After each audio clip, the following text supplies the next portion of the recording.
Ahojte, vítam vás pri ďalšom videu znova z mojej tajomnej komnaty.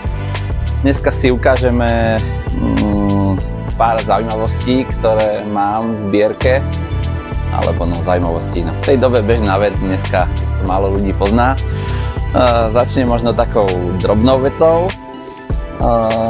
Ja to nazývam samovražebný adaptér.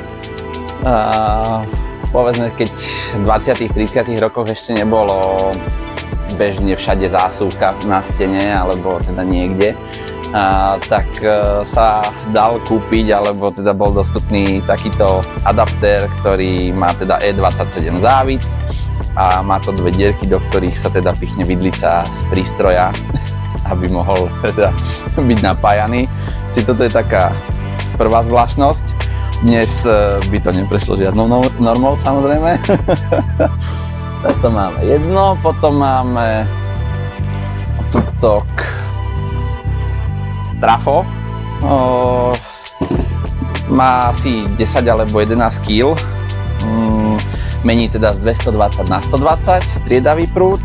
Z toho dôvodu ho mám, lebo mám pár spotrebičov v zbierke, ktoré boli povedzme robené pre určité časti Prahy u nás, kde bolo v 50. 60. rokoch 120 V, nie 220. Čiže mám takúto záležitosť. Má teda neobmedzenú dobu chodu a nemá písaný ani nejaký príkon, že by mal obmedzený ten transformátor. Potom, čo som dostal od kamaráta, tak prierez starým vysavačom.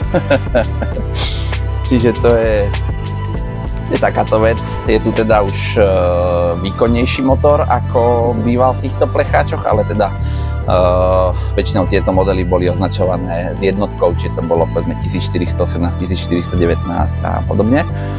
Takže tu je krásne vidieť ten prierez, je tu teda v tomto priestore vrecko a motorček je teda dvojvrtulový, tu je jedna vrtulka, tu je schovaná druhá vrtulka, hej, držiaky uhlíkov, tu je uchytenie motora, vypínač. Takáto sranda. Potom tuto hore vedľa, toto je tiež vysavač, aj keď to nevyzerá ako vysavač. Je to nemecký vysavač Promi. Je to teda profesionálny vysavač z 50. rokov.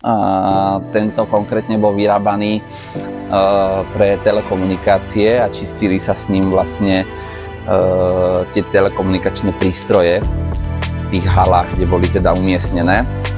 Má teda veľké vrecko a pozdĺž na spodku je uchytený motor a zo zadnej strany máme takýto vypínač.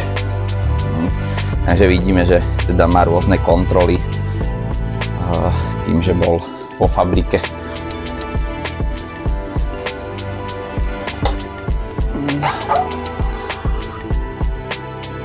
Takže poďme si ukázať ešte takú zvláštnosť, ktorá dnešných výrobcov by asi porazila.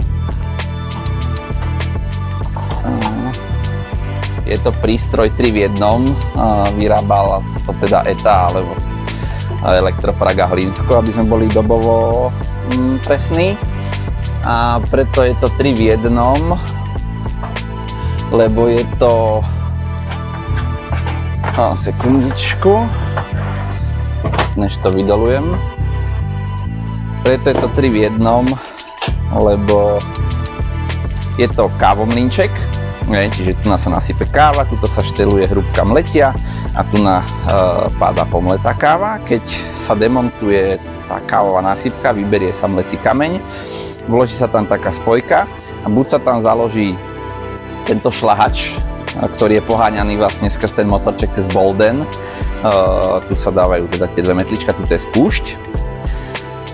Alebo keď sa tam teda nepoužije šlahač, tak sa tam dá takáto mixovacia nádoba a môžete mixovať koktejly a čo potrebujete, polievku a tak.